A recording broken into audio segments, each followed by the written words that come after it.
What is gutta-percha, you might ask? Well, going by the definition that you'll find online, it is a hard thermoplastic substance, which is the coagulated latex of certain Malaysian trees. So basically, to harvest it, the tree is cut and a little container is there, a little like cup or something, which can gather the sap.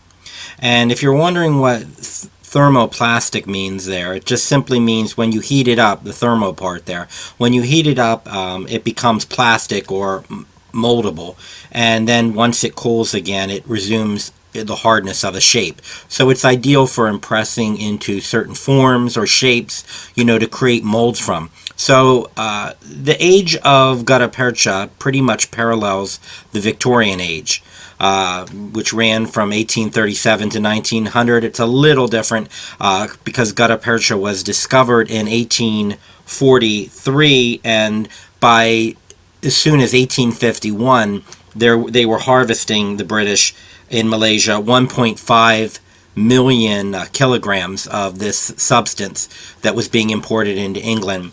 And it was being made into all kinds of things. I mean, I will put some images here that you'll be seeing of the different types of things that they created from gutta-percha. Gutta-percha was very commonly used for picture frames, cases to hold pictures and actual frames for these old-time photographs, the tintypes, daguerreotypes, and what have you. And it was also used to make, it was very common to be used to make mourning jewelry, meaning the state of mourning after someone had died because of the dark colors, and they would create, things that would go along with the mourning black that women would wear. So it was also used to create many different things. It was discovered that it was a non-conductor, so it could be used for insulation and electrical things.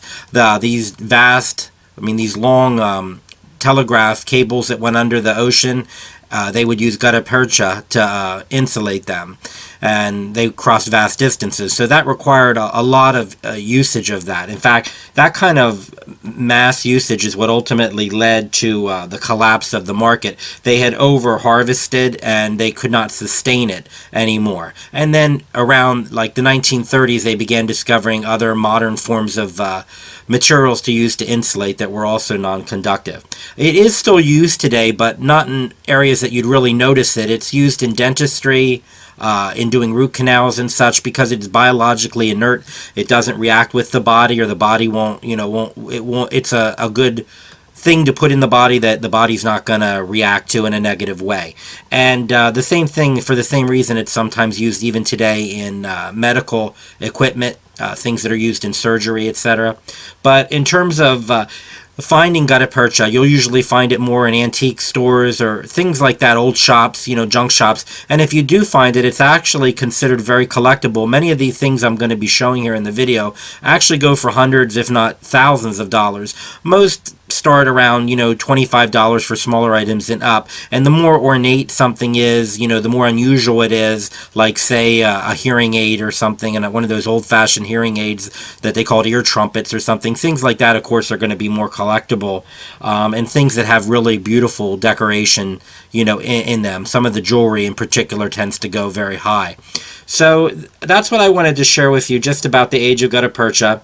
And the only other thing I wanted to say really is there's an interesting story about these weird rectangular objects that have been washing up on the northern shores of Europe for a number of years, starting around 2013. And they turned out to be gutta-percha blocks that have the name imprinted on them of a plantation where they were produced. And they're actually, it's theorized that these are actually coming from a Japanese ship that went down in 1917, and that these are escaping and washing ashore. So that's the most recent wave of gutta-percha to hit Europe. But other than that, it's pretty much dead as the dodo.